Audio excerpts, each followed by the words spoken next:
harnessing the Earth's natural resources. Iceland is running on steam. The hot water we have in Iceland, that's our oil. A gift from the ground, paving the way for a new Icelandic industry. You can actually grow almost anything if you have the geothermal energy and if you have the greenhouses. Much more energy than it can possibly use, power and know-how to sell to the rest of the world. Iceland is the right place to be if you want to study geothermal. We start our journey in the isolated town of Kjöt, built at the base of one of Iceland's many active volcanoes. The region is, however, most famous for its greenhouses. Outside, the first snow of winter threatens.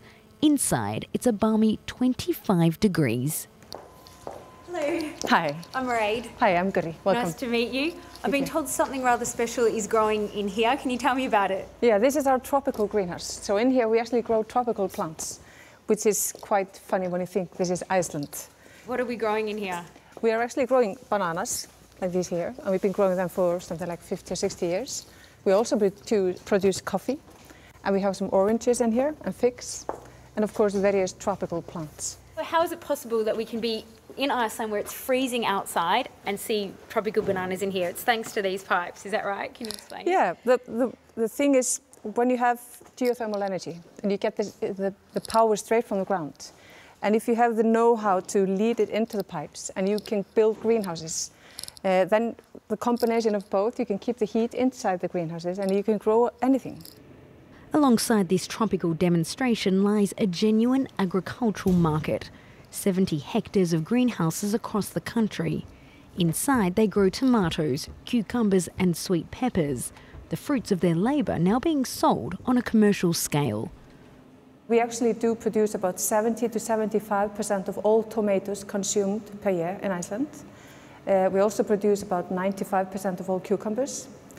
And we produce about 15% of sweet peppers, but that number is actually going up. And I think it has a bright future.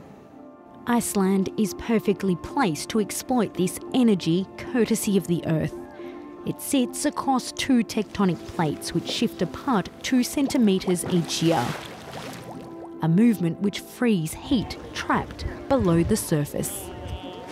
And here we have one of the most visual manifestations of Iceland's unique geology, the Strucker geyser, which erupts every 6 minutes, sending boiling water 30 metres into the air.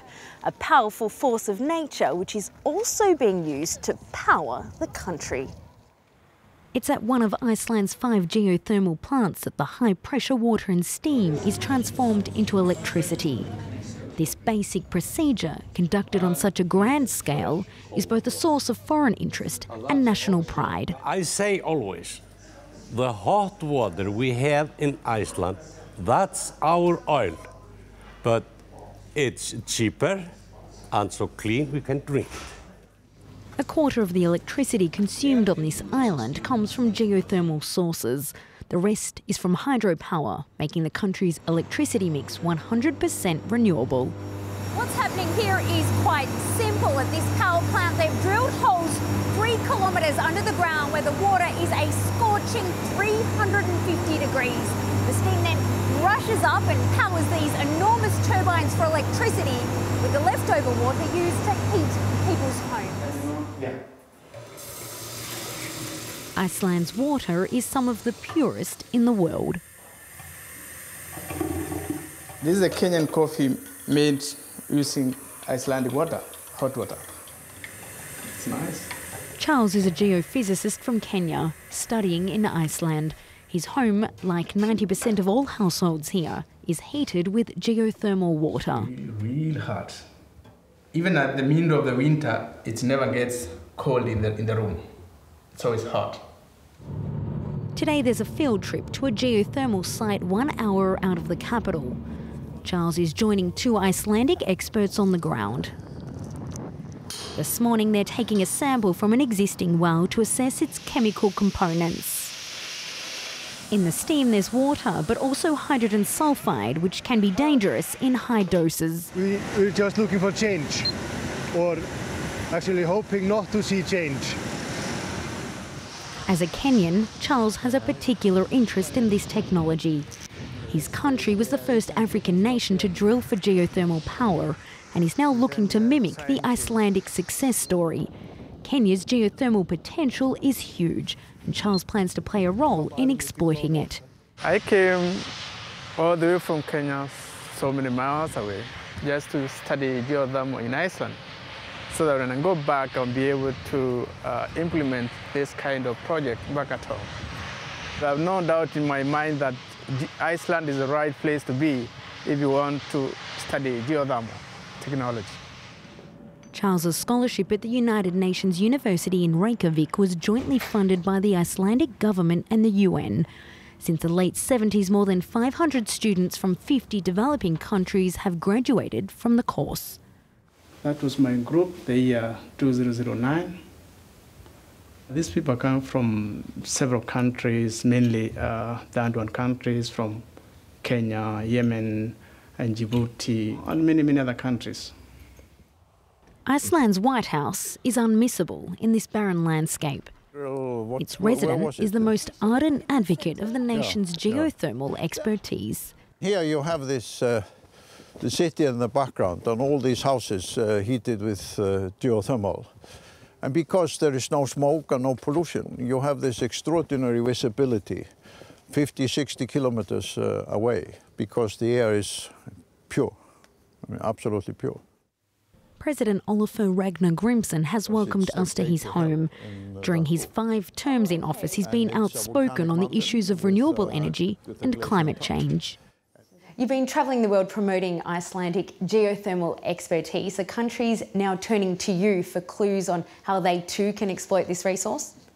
Absolutely. There has been a long list of leaders of other countries, from Asia, from Africa, from Europe, from the United States, coming to Iceland in the last 5-10 years to witness for themselves how the heat inside the earth can be harnessed.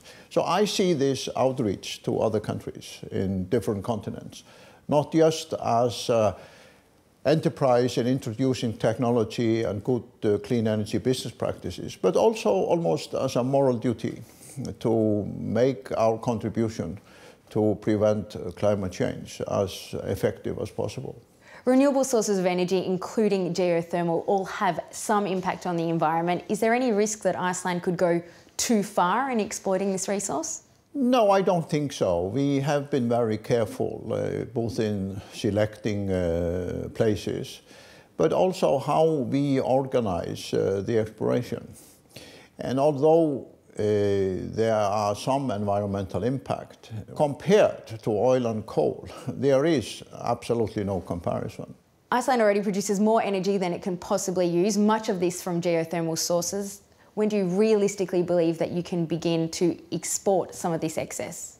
Well, our national energy company has now done very interesting research on ocean electric cable, which would go from Iceland through the Faroe Islands to Scotland, and then sell electricity onto the European grid. It could become the largest hydro-geothermal clean energy addition to the European electricity system within 10 years or so. And if it is feasible to create a cable from Iceland to Scotland and from there to the continent, it will be a very interesting transformation and enable us to help Europe to become cleaner, as well as creating good business opportunities for ourselves. A giant undersea cable to transport some of Iceland's plentiful renewable energy could be a reality in the next decade. The first stop would be Scotland at a distance of 1,000 kilometres and a price tag of €2 billion. The Netherlands could be next on the list. It has always been technically feasible, and we started looking at this first 50 years ago. But now we can say that it's economically feasible, and the reason being that prices in Europe have been rising a lot, while prices in Iceland have been staying kind of flat. We catch up with Charles again, this time with his colleague Peter, also in the geothermal program. They've come to see a restaurant unique in the world. Hello, my friend. Welcome. Welcome. So over here we are doing, we are doing potatoes And these potatoes are very tasty because they are cooking basically in this air. We are using this power similar like we use in electricity. Yeah. So instead, plug everything into this electricity, we open the earth and get the power inside here. I'm getting ideas of what I can implement back at home. You want to be a rich man, huh? Yeah, in Africa? really? Okay, Yes. that's good This idea. is a good thing. It's a good to have an Kenya already has grand plans for geothermal energy to provide 1/2 of its electricity production. We have geothermal as the key energy source in the next probably 20 years to come. And learning from Iceland, we hope to follow in their footsteps.